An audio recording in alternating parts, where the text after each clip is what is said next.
Thank you very much, Mr. Chairman, and I want to thank our witnesses for being here. Certainly don't have any doubt, Admiral and Captain, Ms. Church, about your commitments in this area at all. So any remarks I made are certainly not addressed at any of you.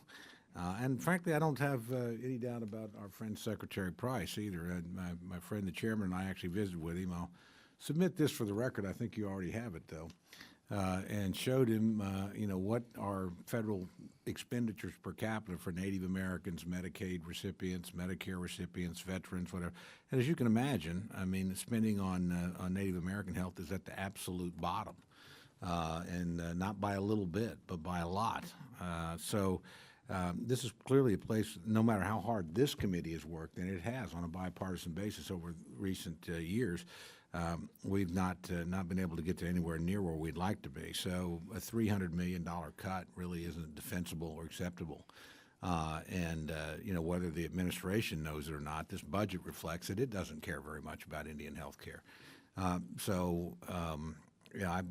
think part of the root of our problem here is twofold, and the chairman and I have had this discussion. One, because this is an old health care system, long predating Medicare and Medicaid. I mean, most of our medical things are taken out of mandatory funding, and this committee, as hard as it tries, has limited amounts of dollars. And so, one of the things we need to look at long term is, frankly, getting out of the discretionary budget and funding Native American health care the way everybody else's health care is funded. And the second thing, if we can't do that, and again, the chairman and I visited about this, there's just not a very big pot of money for this committee. It's about $31 billion, if I recall, $31 billion, and with a range of responsibilities. Yeah, you hope. At least over at Labor H, we've got $160+ billion, at least right now. And, it'd be a lot easier in something that large to honestly make the kind of significant stride that I think we need to make here. So I appreciate, and I really do, because again, you guys have devoted your life to this, and I admire the service. I really do, because I don't think we've given you anywhere near the resources to do the job at hand. If we're going to redo Indian facilities on once every 400 years, that expresses a great deal of optimism about the future of the United States. We can see that far ahead. So I guess that's the silver lining in that statement.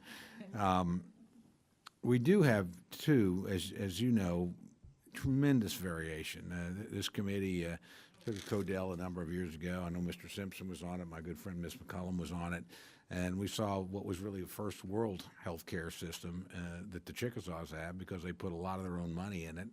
And then we went to some of these facilities that later were listed in the Great Plains. We were at Rosebud, and we were at Pine Ridge.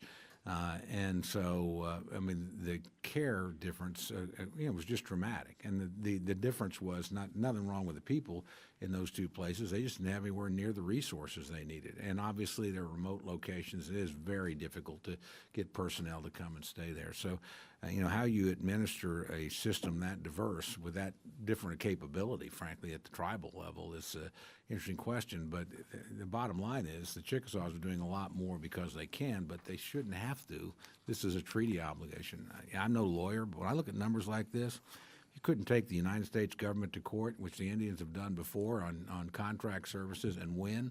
I'd be surprised, because we certainly have not kept up our end of the obligations here. So I don't really have any questions for you, because I don't think they're fair to put you in that position. And I do admire all of you and your fellows, who I think, again, we've let you down. You haven't let us down. But the administration needs to take side of this, and they're now in the responsible quarter, and beginning this challenge by cutting the available resources, absolutely unacceptable. I mean, be over my dead body. I'm not going to look for efficiencies here. We need, believe me, a lot of my constituents think it every 2 years anyway, so that's fair enough. But we're going to do everything we can to try and reverse these numbers. I will. And then I think beyond that, we're going to just have to find a better way. And I would invite the administration, in all seriousness, to sit down and let's explore that better way. Because I don't think this committee, no matter how hard it works with the amount of money it has, can ever get us to where we need to be. So we need to think of some sort of structural change that will put the appropriate amount of resources here. And, forcing you guys to come here and either beg for nickels and dimes or defend what I think are indefensible cuts, I think is not the right way to go. There's got to be a better policy solution than we've stumbled onto here. And fortunately, this committee has the leadership and the will on a bipartisan basis to try and think through those issues. And, my commitment is to continue to work on this. But again, the message I would deliver back to the folks at OMB, because I suppose you dreamed this up, is I'd like some of you guys to come to Pine Ridge and come to Rosebud and go look at some of the conditions that American Indians are living in places like that, and then tell me how you can defend this. I don't think they can. I mean, this is one of those cases where we've got a bunch of number crunchers, and that's great. We all need number crunchers. No offense, Ms. Church, I didn't mean that directed at you, obviously. But, they just don't have any connection with the real world. They really don't, or they wouldn't present a budget like this. You do. You're our number cruncher, But it just, again, I apologize honestly that you were put in this situation, that you had to come here and defend this, because I know you would all want a more robust budget, and a budget that was adequate to the challenges that you legitimately have. And this is a population that now lives 4.5 years less than the average American, some places over 20 years less.